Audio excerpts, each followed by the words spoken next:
Great to see you, Justin. How are you? Great to be with you, Steve. I'm doing well. Yeah, I mean, there's a lot of energy around AI and things like data centers and data center factories and places where we're going to do the training.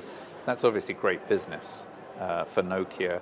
Are you worried that your company may be becoming overexposed to those markets, which are fantastic now, but what happens if the supercycle crashes, as it were? Yeah, look, I think first of all, I don't see the super cycle crashing. Will growth slow at some point? I mean, of course, right? We just know the math of physics and all of this. It's also, but I think a few things. First of all, when you look at it, the demand has actually been constrained from the outset of the ChatGPT moment. First it was GPUs, then it was energy, now it's memory. There's been pressure on water. Yeah, exactly. And and when you look at the industry, I mean, we're in long lead times for silicon still, and so there's a bunch of constraints that I think are actually tempering the demand. The other thing is when you look at you think there's more to give? Yeah, I think there's more to give, and I also think when you look at underlying usage, the reality is the usage is sticking. Now, does that mean that we're not going to have winners and losers? I mean, we're going to have some consolidation. That always happens in these markets. Right. Will grow slow, yes, but I think we end up in a much bigger market, and that's part of that is because AI becomes the dominant workload in networks, in data centers, and ultimately, that will drive the innovation cycle, drive a lot of the demand cycle.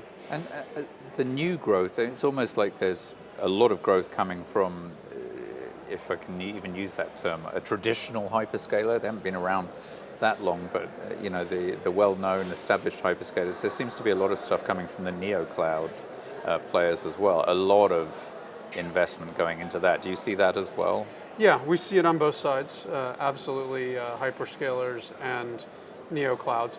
All of that, today driven by either models, foundation models, or applications, users of those models driving the demand.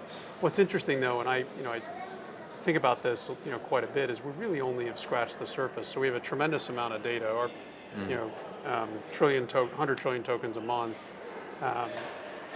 77 exabytes a month of data. But we've really only scratched the surface because most of what we're doing is chatbot engagement or a little bit of agentic. Yeah. We haven't really touched the massive scaling of machine-to-machine autonomous agents at scale. We haven't touched physical AI in any meaningful way. Yeah. And that's why I think long-term there's so much runway and impact coming. We're at a telecom show, I mean, the largest telecom show in the world. What role do carriers play in this future that you're describing? Because there is a real danger they're going to get, in some ways, they could get disintermediated, right? Certainly into data center or AI factory. That's already happening, right? So where do they play? What's their value in this new world? Well, I think today they own a very valuable asset, which is the access network. And our research suggests that over 50% of the traffic right now in AI is being generated on mobile, so it's in their networks today.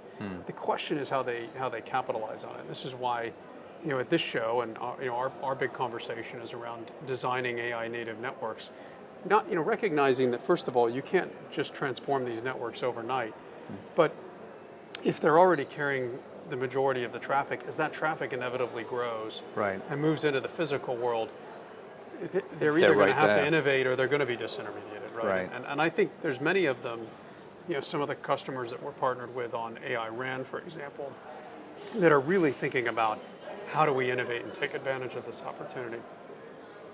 AI RAN that's the glue, right? I mean, that's the thing which brings these two universes, compute and carrier, together. And that's why you're putting, I mean, I don't mean to put words in your mouth, but it seems to be that's why you're putting so much emphasis on it at this event. Is that right? Yeah, I mean, AI RAN is a great example of what building an AI native network means, because you have to do it at every layer of the stack. There's a lot of talk about, let's just layer intelligence on top of the network, but keep the old stacks. Well, then I'm not building the kind of dynamic, deterministic fabric that I need to deliver tokens, right? And one of our customers, John Saw, coined the term kinetic tokens, this idea that a token, its existence matters temporally, right? It's got movement as an attribute, And that's a part of the shift, is that the network is also going to have to be a compute engine. Latency obviously matters, but it's all about delivering that token at the right time with the right trust, the right security profile, and obviously the right network capacity. And that's a very different dynamic for a network, which is why it's different you can't stack. just put it on top. Different stack, really. Exactly. And that seems to be where you're really focused at the moment at this event. You've talked about cross-domain innovation. That can be technology, it can also be culture. I mean, such huge changes at Nokia since you arrived. How long have you been there now? This is 11. I'm on month 12, just starting month 12. Been 11 months. I mean, really, it's a very different company now. I mean, is part of what you're trying to inspire there really like a hyperscaler model, not in terms of the technology and cloud, but in terms of a more horizontal approach to excellence and surfacing new ideas? And is that part of your goal? Yeah, I think three things. I think one is clock speed. For us to be a relevant player, we have to move faster. A key second tenet for me is be an ecosystem participant. Yeah. This means do what we do well, partner like crazy. By the way, I think that's the only way in the Western technology ecosystem you win. You can't do everything yourself. Can't stand alone anymore. Exactly. Yeah. And then look, I think the third thing is, to your point, is being open to knowledge sharing, collaboration, learning, have that agility where we're not too stuck in the way we've always done something or what we know, but rather focus on what we don't know. Yeah. I think it's not so much about move fast and break things, or don't worry about making mistakes. In some ways, it's go ahead and make the mistakes, but recognize when you made one. Yeah. Do you understand what I mean by that? Yeah. I mean, I don't think there's any place for conceit or arrogance in what we're doing now, because you're building the fundamental infrastructure of the next great global AI digital revolution.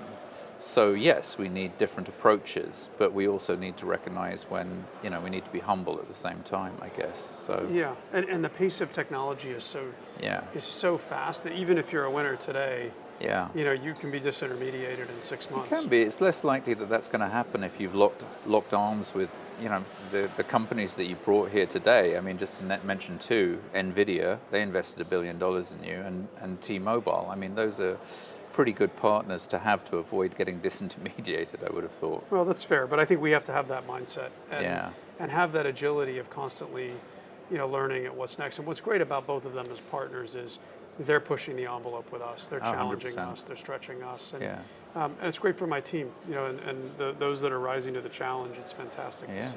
Yeah. So you still excited? Yeah, very excited. Yeah. I think we're at the beginning of what's an incredible cycle.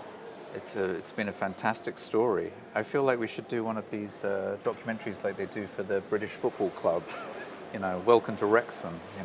As long as it's one of those. Welcome to Hotard. As long as it's one of the rides. As long as it's not Sunderland. Yes, Yeah, that's right. Okay. All right. Thank you, sir. All right. Great to see you, Steve. Nice to see you. Always a pleasure.